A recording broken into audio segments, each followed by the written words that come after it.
भारत और मालदीव का जो विवाद चल रहा है, इसमें नुकसान सिर्फ और सिर्फ मालदीव का है। भारत के लिए पाने के लिए बहुत कुछ है, लेकिन खोने के लिए कुछ भी नहीं है। जी हां, आपने देखा कि जब से पीएम मोदी ने लक्षद्वीप की तस्वीरें पोस्ट की और भारत के लोगों को यह कहा कि वो लक्षद्वीप देखने आए, देखिए कि लक्षद्वीप कितना खूबसूरत है। यही बात मालदीव में मंत्रियों को नागवार गुजरी और उन्होंने सीधे टिप्पणी पीएम मोदी पर कर दी। और वो यहाँ पर नहीं रुके, उन्होंने लक्षद्वीप में कहा कि क्या सुविधाएं हैं, मालदीव उससे बेहतर है, वो तुलना करने लग गए। और जब ये तुलना हुई तो ये बिल्कुल भी मालदीव के मंत्रियों को रास नहीं आया। और उसके बाद क्या हुआ, मालदीव की सरकार में 3 मंत्री थे जिन्होंने आपत्तिजनक टिप्पणी की थी, उनको बर्खास्त किया गया। और तो और मालदीव के राष्ट्रपति मोइजू ने माफी मांगी। उन्होंने सोशल मीडिया प्लेटफॉर्म एक्स पर लिखा कि मैं दोनों हाथ जोड़कर माफी मांगता हूं।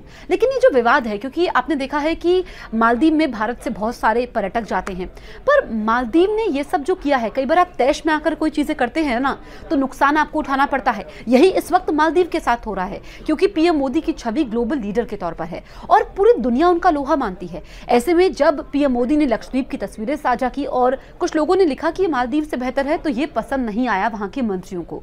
अब आप ये समझिए कि मालदीव में जो उनका अर्थव्यवस्था का सारा जोर है वो पर्यटन पर है, यानी कि उनकी अर्थव्यवस्था पर्यटन से भी चलती है और हर छठा व्यक्ति मालदीव में भारतीय है। तो मालदीव को तो नुकसान है ना, क्योंकि कई सारे ऐसे लोग हैं जिन्होंने मालदीव की अपनी यात्राएं रद्द कर दी हैं। वो मालदीव नहीं जा रहे हैं, वो लक्षद्वीप जा रहे हैं। हालांकि लक्षद्वीप में 5 स्टार सुविधाएं मौजूद नहीं है, उसमें थोड़ा वक्त लगेगा, लेकिन फिर भी वहां पर अब लोगों का रुख हो रहा है। ऐसे में आपने देखा होगा कि कई सारी ऐसी कंपनीज हैं जिन्होंने मालदीव की बुकिंग्स कैंसिल कर दी हैं, तो इसमें नुकसान सिर्फ मालदीव को हो रहा है। अब आप ये समझिए कि भारत सबसे बड़ा साझेदार है मालदीव का, क्योंकि जब कोविड के समय में भारत ने सबसे पहले वैक्सीन मालदीव को दी थी।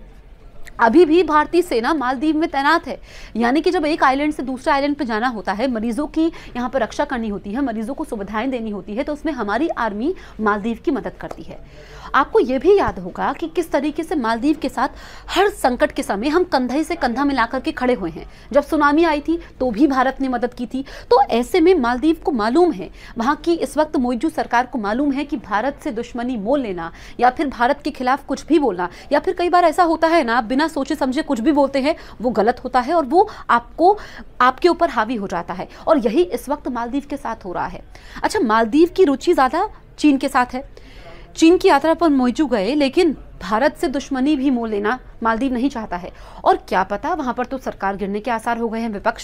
वहां के विपक्ष ने पीएम मोदी का समर्थन किया है, भारत की तारीफ की है और ऐसे कहा कि ऐसे बचकाने बयान नहीं देने चाहिए। और जब भारत ने इस पर आपत्ति दर्ज की, पीएम मोदी को लेकर के जो टिप्पणी की गई, उसके बाद 3 मंत्रियों को बर्खास्त तो कर दिया गया, लेकिन फिर भी विवाद थमा नहीं है। इतने में बात वहां पर बन नहीं पाई है, ये विवाद अभी भी है। ऐसे में वहां पर सरकार गिरने की नौबत आ गई है।